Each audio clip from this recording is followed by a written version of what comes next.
everybody? This is Mythical Janae. I'm doing another figure review. This time we're taking a look at the Ultraman Gaia monster, and this monster or this figure has never been reviewed on YouTube yet, from what I know. I've checked all around YouTube, even searched up his name, and I don't see any reviews of him. Maybe he appeared in a collection update video, but I probably didn't find it yet. I'm not really sure, but I haven't seen any reviews on him.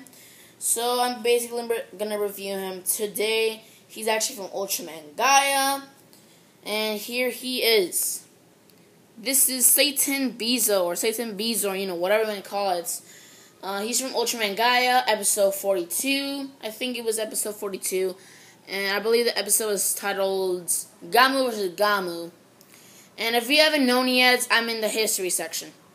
And basically, Satan Bizo is basically the, what can I call it? Basically the master of Bizo, just the original Bizo, which looks a lot like Zeton.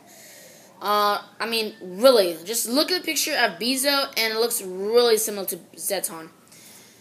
But anyway, in his episode, basically, Gamu, which is the human host of Ultraman Gaia, he tracks this weird signal, and he basically ends up in the city sewer. And I believe the location is in Tokyo, I think. But anyways, once he goes to the sewer, he actually gets attacked by a man from behind. And then Gamu's about to shoot at the man, but then notices that the man looks exactly like himself. He's kind of puzzled, but then he finds out that that man is not an ordinary human being. He actually turns into this kaiju right here. So basically, Satan Bizo's form, or human host, is that man, which is called Dark Gamu. Very original name.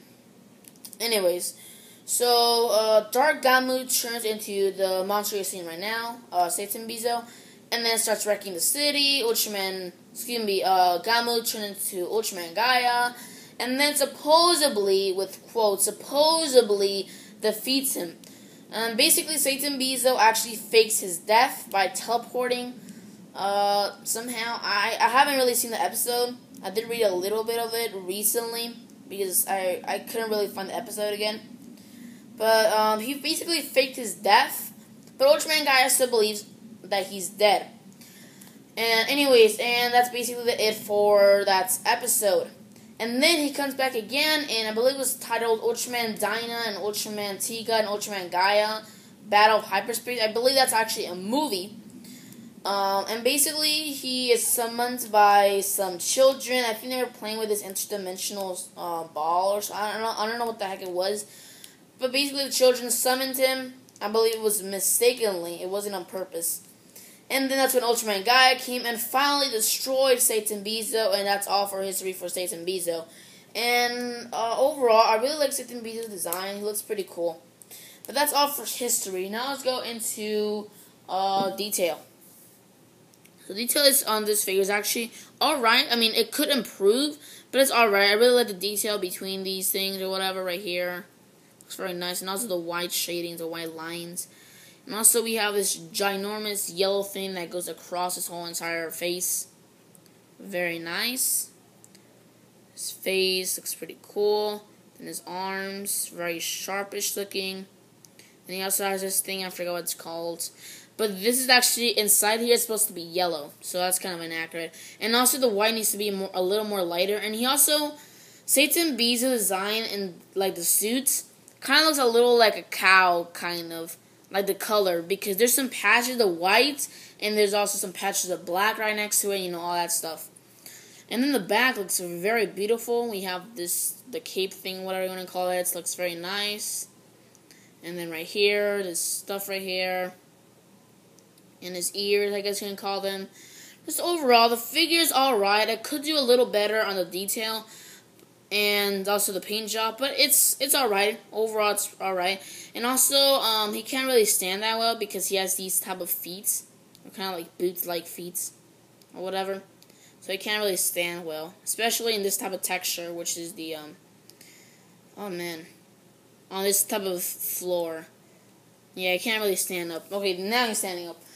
Anyway, now let's go into articulation. So, articulation is kind of restricted, not too much, just the basic articulation. So basically, first of all, the arms can rotate 360, even though I do not recommend rotating at 360 because it could actually scuff the figure, because as you can see right here, the shoulder is coming out. So if it's rotated like this, it will hit the arm, which will scuff the figure. So I recommend not doing that. And also this arm can also rotate. Next one articulation is the waist or the torso, whatever you want to call it. And it's actually very, very stiff. I mean, you could rotate 360, but it is actually stiff. Very stiff. And I do not recommend rotating at 360. You can go like this. You can also rotate it more, but I don't really... It's a little too still. I'm going to actually try. Okay, yeah. Now, here we go. Okay, there we go. So, yeah, that can basically rotate 360. And that's about it. I mean, what else can you do with this figure? I mean, what other point of articulation? I mean, the feet will be kind of pointless doing that. So overall, the articulation is alright. It's good because, like, for this type of kaiju, you can't really do any, like, posability, of course. But there's really no need for any articulation. Like, the feet doesn't really matter, the feet. The head doesn't really matter also. So that's that. Now let's go into superpowers. This is going to be a very hard section for me. Because I haven't really seen the Ultraman Gaia series for a very, very long time. Especially this episode. Let me try and remember. So, I think one of his powers or abilities is that he can shoot this missile thing. It's a very powerful missile. I believe it was from his arms, I think. Actually, I don't even remember where he shot the missile from, but he can shoot a very powerful missile from somewhere. I'm not really sure. He can also extend his arms, I guess, and basically 2 swords come out in each hand before he can, like, stab and all that stuff. And also, he has a human host where he can disguise that, which is Dark Gamu. And also, he can teleport wherever he wants. Maybe he can be in Tokyo and then teleport to San Francisco and then teleport once again to Australia. He can teleport whenever and wherever he wants. And whenever, yeah, I already said that. So, I think that's all for superpower. Now, let's go into the sizing. Hopefully, he stands well. Please stand up good. I probably need to hold him. But anyways. So first of all, I size him up with another Ultraman alien, I guess you can say. This is, I think, from Ultraman Neon, I think. I think it's called Ultraman Neon. This is Alien Zamu, the pilot version. Okay, let's see. And right here, in the camera, it looks like Satan Bizo is bigger. But actually, the Alien Zamu is actually taller. Let me try and make them more closer like that. Man, I don't know why, but it just look... Okay, there we go. Now you can see that this figure I'm moving right now is taller than Satan Bizo. So, this is actually pretty bad sizing, because Satan Bizo is 67 meters, and I believe Alien Zamu is 60 meters, like, on the dots. So, basically, it needs to be around probably this big. This is how big it needs to be. So that's Alien Zamu, the pilot version. Now I size him up with just a random figure I randomly got from my collection. The Final Wars Godzilla, the Bandai version. And this is actually overall pretty bad sizing, because Godzilla Final Wars is 100 meters and Satan Bizo is 67 meters. So basically it needs to be around probably this big. So that's pretty massive. Pretty bad scaling there. And now let's finally size them up with the Showa Memorial Box Gamera from the Memorial Box sets of the Gamera figures, of course. This is actually pretty good sizing, because I believe the Showa Gamera is 67 meters. Actually, no, 65 meters, I think. It's around 60 meters. And Satan Bizo is 67 meters. So I think this is actually pretty good sizing. So that's that.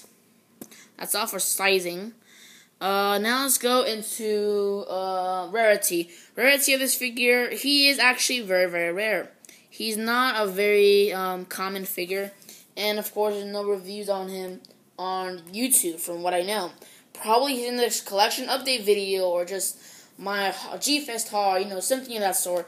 But I haven't really seen him on YouTube at all. So this is basically the first review on him, from what I believe. So overall, very, very rare. Now score, I'd probably give this figure, I think I'm going to probably give it a 7.5. The reason is because the sizing could improve a little better. And also, what else? The paint job is a little off. And also, I think they can do a little better on the detail, but I'm not going to subtract one whole entire point just for the detail. So, it's alright. It's alright. That's why I gave it a 0.5. So, basically, give this figure a 7.5. So, that's my score. And this is basically the end for this review. Hope you guys enjoyed this review. And if you guys don't know about this kaiju, he's actually pretty cool. Go check out his episode. You can find it. And also, try and find more information about him. Because he's actually a pretty cool kaiju. Hopefully you learned something about this review, because I know many people don't know who this kaiju is. But that's basically it for this review. 7.5 out of 10, that's my score. So anyways, and for this video, subscribe, like, and comment. This is Mother Kaiju, signing out.